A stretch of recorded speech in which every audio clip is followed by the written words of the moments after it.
দোকান দেখে এবার যদি আমি দেখি এটা টিনের দোকান, ওখানে যদি 20,000 চাই, দোকানটা বিক্রি করেও দিতে পারবো না। দোকান আগে পাঠাবে হোয়াটসঅ্যাপে, তারপরে আমি বলবো কত। আমার পরিবার এই সাইডে বলাগার মন ছুঁয়ে গেল আমি তোমার যদি কথায়। 100 বেশি মন ছুঁইও না, তাহলে আবার তোমার মন বড় হয়ে যেতে পারে।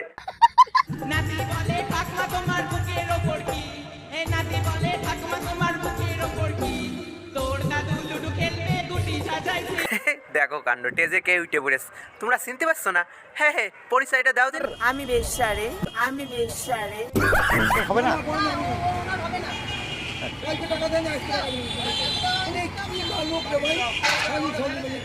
আবার উল্টো পাল্টা কথা।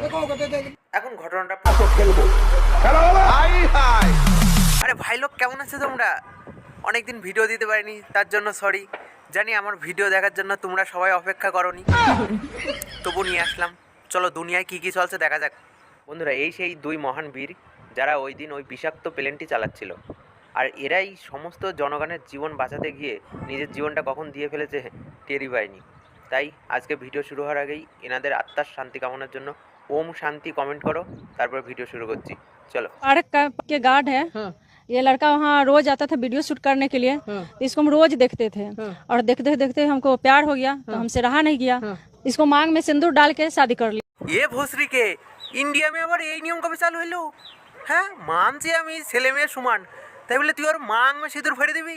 তুই ওর গাড়ে সিঁদুর ভরে দিতিস, তবু আমি কিছু মনে করতে পারলাম, কিন্তু মাং মে, এ ভগবান, দুনিয়া কোথায় যাচ্ছে? দুনিয়া জাহান নামে যাচ্ছে। তুই যেতে চাইলে চলে যা, নাহলে পরে গেলে কিন্তু আর জায়গা পাবি না।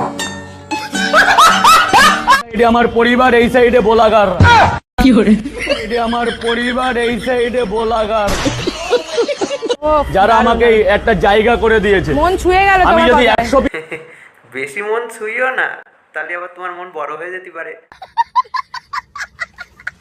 দোকান দেখে এবার যদি আমি দেখি এটা টিনের দোকান, ওখানে যদি 20,000 চাই, দোকানটা বিক্রি করেও দিতে পারবো না। দোকান আগে পাঠাবে হোয়াটসঅ্যাপে, তারপরে আমি বলবো কত টাকা ধার্য। সুজন, তুই লোকের দোকানে ওরে সুজন, তুই আরে এ বালের লোকের কথা বললি শুধু মাথা চলে আসে, এর নামই মনে খারাপ। তুমি কি তাহলে দোকানে বসছো না? আমার দোকানের টাইম হচ্ছে না। টাইম হচ্ছে না নাকি অন্য কিছু? আমার তো ডাল মে কুছ কালা লাগ রা হ্যায়। চলো তদন্ত করে আসি। এখান থেকে যাও, ক্যামেরা আছে, ক্যামেরার সামনে বেকার। ভাই, যে পৃথিবী কাঁপায় তাকে এইভাবে তারা মারছে, কিন্তু কেন? তো কি বেশ কাজ করিয়ে টাকা দেয়নি, তাহলে কি ফোন পে বড়টার নাম বদলে সিটারি বড়টা হয়ে গেল? আমি যাচ্ছি বাজারে।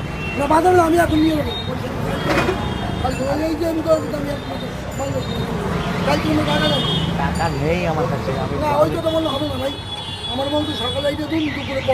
ওইখান থেকে যাও, ক্যামেরা আছে, ক্যামেরার সামনে বেকার।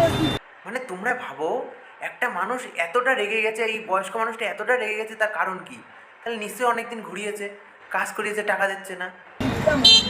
তোমার দেবো না পেমেন্ট এখানে পাঠাচ্ছ কেন? 1,000 টাকা নেই আমার কাছে। পকেটে 1,000 টাকা নেই আর বড় বড় লেকচার। দোকান দেখে এবার যদি আমি দেখি এটা টিনের দোকান, ওখানে যদি 20,000 চাই, দোকানটা বিক্রি করেও দিতে পারবো না। টিনের দোকানে প্রমোশন করতে গেলে 20,000 চাইলে দোকান বেচতে হবে, ওইদিকে আবার নিজেরই টিনের দোকান। আচ্ছা, একটু পরে দিলে হবে না?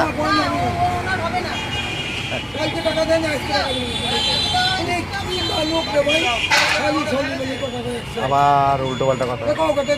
এখন ঘটনাটা পুরো ক্লিয়ার হয়ে গেছে। তুমি কি তাহলে দোকানে বসছো না? আমার দোকানের টাইম হচ্ছে না। মানে কথা হচ্ছে যে ওই লোকের 1,000 টাকা দিতে পারছে না বলে কাকা এরকম পলাই বেড়াচ্ছে। তা কোসে বোলাগাররা শুধু ওই মানুষটাদের টাকায় কামাইয়ে যাবা, একটু মানুষটা হেল্প করতে পারছো না? সবাই মিলে 1,000 টাকা গুছিয়ে মানুষটার হাতে দাও, মানুষটার কতদিন পলাই বেরোবে? এ তো আর দেখে আমার ভালো লাগছে না। নাতি বলে ঠাকমা তোমার বুকের ওপর কি, এ নাতি বলে ঠাকমা তোমার বুকের ওপর কি, তোর দাদু লুডু খেলবে গুটি সাজাইছে। দেখো কাণ্ড, টেজে কে উঠে পড়েছে, তোমরা চিনতে পারছো না? হ্যাঁ হ্যাঁ, পরিচয়টা দাও দিন। আমি বেশারে, আমি বেশারে। দেখো ভাই, আমরা বাঙালি, আমরা মজ মস্তি ভালোবাসি। যখন বাজেট কম থাকে তখন নায়িকা আনতে পারি না, তাই একে নিয়ে আসি। আমরা মস্তি করতে যাই বলে ছাড়বো না, টাকা কম আছে তাই কি, ওতেই মজা নেব।